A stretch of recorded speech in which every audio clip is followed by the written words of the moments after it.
turin shing nun kan siar in ring tik niom lo hian mishing nun nai lu in zaom le ma se shing nun nero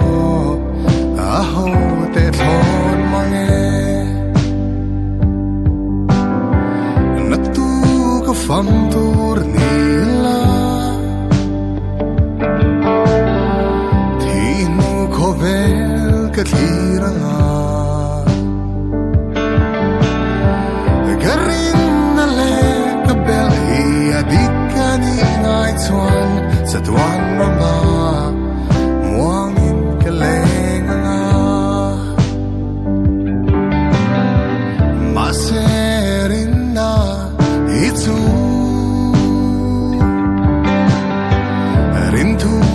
mai mai hania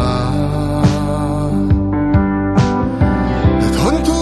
le rin thu wanga kalin hir go chinna shingan ram hi ka vui lem to anga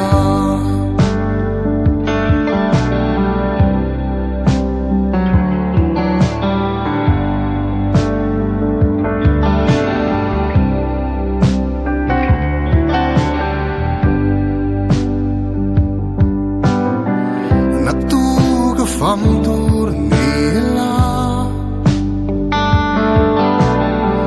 kamel mate katliranga hubayin ay damna araw ko'y zokti kafong mga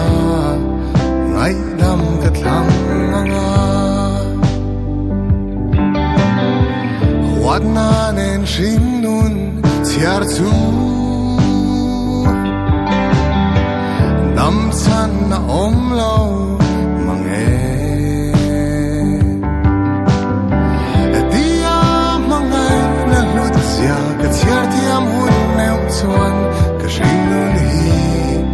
vui liam hun ko ang na tu ka fam tur nila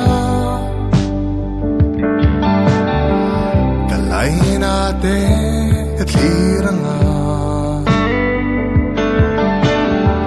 kanu mitui hunlo le kapapat san tumzia kangai ruat hian dambel kadil duang kachian ten min ngai wangin til tu le tu lo an tiang ma se thi na ma chon na a fam ma te